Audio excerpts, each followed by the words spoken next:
right, y'all, beef tips in the crock pot. So I just took these out of the package. This is 2 packs of the little beef cubes that I got from our local grocery store, and I tossed them in flour. Whoops, excuse me, go back to your spot. Thank you.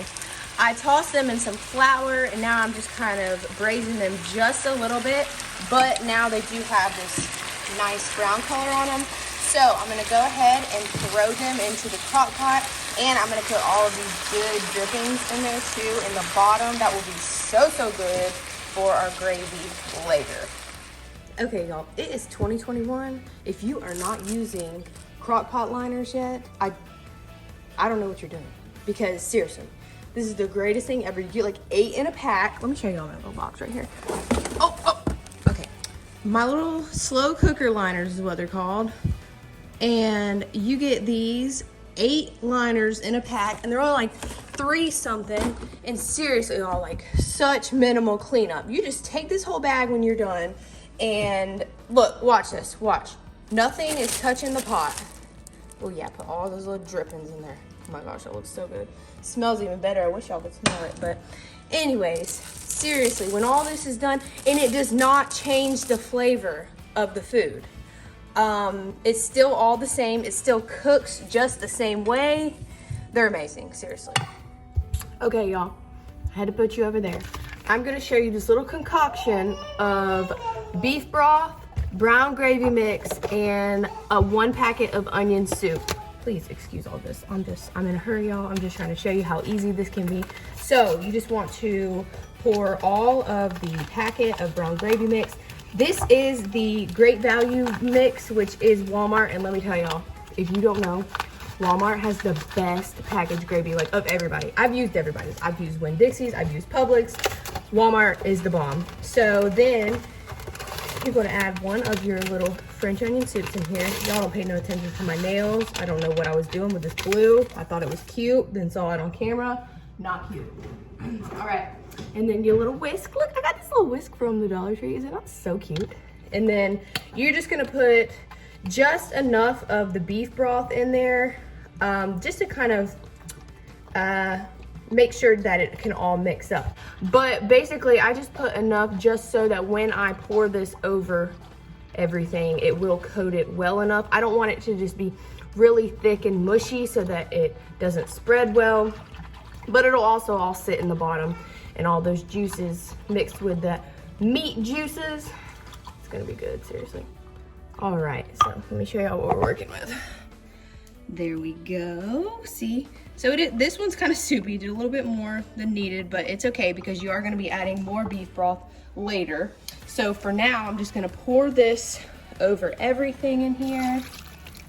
Y'all see that? Look at all those little onions in the bottom, yum. And then I'm gonna put the top on this and put it on low. And we're just gonna let that sit for a little bit, y'all, and I will come back and show you what it's looking like. I have 5 russet potatoes right here. I had to count them, like looking like, and this one, he's a puny little thing, but there's only 5 of us in our family, and 3 of us are little people, so we don't need a lot. And I think if I was cooking for a couple more adults or a bigger crowd, I'd use more potatoes, but this should definitely be more than enough for us. So these are just 5 russet potatoes. I'm going to get these washed up, and then I will dry them off or pat them off with this paper towel a little, and then I will skin them. And the reason why I wash them before I skin them, even though I'm gonna be taking all of the skin off, is because if there is any nasty dirt or anything on the potatoes while you're peeling them, that dirt, it'll just fall onto or into the potato, and it gets everywhere. The potatoes are sticky inside, so it's a whole thing. Just wash your potatoes, y'all, just do it. And so I will head on over to wash them now, and then we'll move on. All right, so I got my potatoes here. I'm just drying them. So these are pretty easy to wash. When you get the other thicker baking potatoes, they have a thicker skin on them. So that is the one that I actually take the wire brush and I will wash them just because they can hold on to dirt a little bit more. So that's why with the other potatoes, when if you can see, these have a really thin skin on them. So it's really easy to just get your hands and you can really feel where all that dirt is, if any at all. But like I said, that's why I take the wire brush to the ones that have the thicker skin, and I will take all stuff off of there. And I don't know if this is even the correct way to do it, but I have always peeled my potatoes towards me, and that just, it's the best thing. It's worked for me. And I'll show y'all with this next one. Let me get rid of this little one right here. But okay, so what I've always done is I hold it like this, so my back 3 fingers on it, and then I kind of use these, my pointer finger and my thumb, to kind of guide it.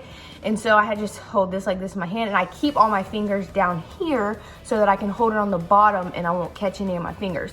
But I have always just brought it towards myself, and I put my thumb on there and just bring it down. I feel like I have a lot more control. And I do feel like if you are not used to doing that, it's an easy way to cut your thumb down here when it is placed on there. But I don't know, y'all. That's just how it works for me. So you just do whatever works for you. I know a lot of people do this, but that is just messy, and that is hard because as you start going around the potato, where the skin has come off, it gets slippery, and I promise y'all, every time I get that, it just slips out my hand. Peeled all my potatoes, so let me cut these up, and then I will show y'all how I'm putting those in there with the carrots and everything. It's gonna be so good.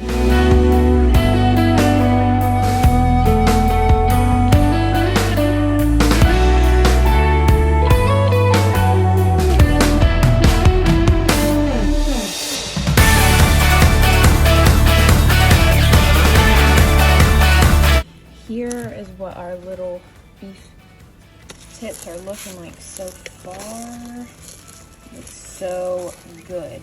So you can see they're just already kind of pulling apart. I don't have to mess with them too much, but they still have, that one's a little tough right there. They do still have a little while left, so I'm gonna give them about, let's see, they've been on for about 4 hours. I'll give them about 2 more hours and then I'll check them. Oh, I got some steam on there. But I'm gonna put these potatoes into here with my carrots. I wait to put my onion in about an hour or 30 minutes before I serve it, only because you want these onions to be nice and crunchy and good, and they keep all their flavor. And since I already have my French onion soup in here, I don't really need a ton of flavor from the onion to seep down in there. It's just kind of for the flavor on the side. But anyways, I will, oh, also, you see this good gravy down here? I only put in here the contents of what I showed y'all in that video. If I ever do put water in, it might be just a tiny, tiny bit. I don't like putting water into things like my roast or my beef tips, only because I feel like it thins out that really good savory gravy, and I like for a good strong gravy taste. I don't want it to be too thin. I like it to be real thick. You want the good thick gravy that came from the juices in the meat and all of the sauces and spices and everything that you've added in there. So okay, so I have added my carrots and my potatoes in there, and when I stirred it all up, you could see how some of that meat started falling apart and all of those juices and that gravy is just getting all over the place. But I do want to make sure that these potatoes and everything cook well enough. I don't have a lot of liquid in there because, like I said, I don't want to put water in there. So I am going to put some of this beef broth in there.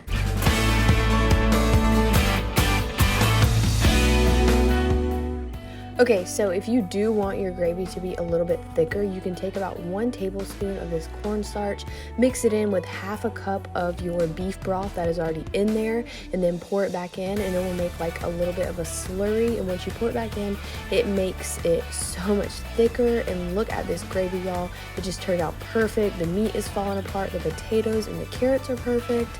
And I hope that y'all will try this recipe. Give it a try if you've never had it before, if you've never had beef tips or never tried them in the crock pot. I promise you're gonna love it. It's so easy to do, and it's one of our family's favorites. I hope y'all have a great rest of your week, and I will see y'all in next week's video.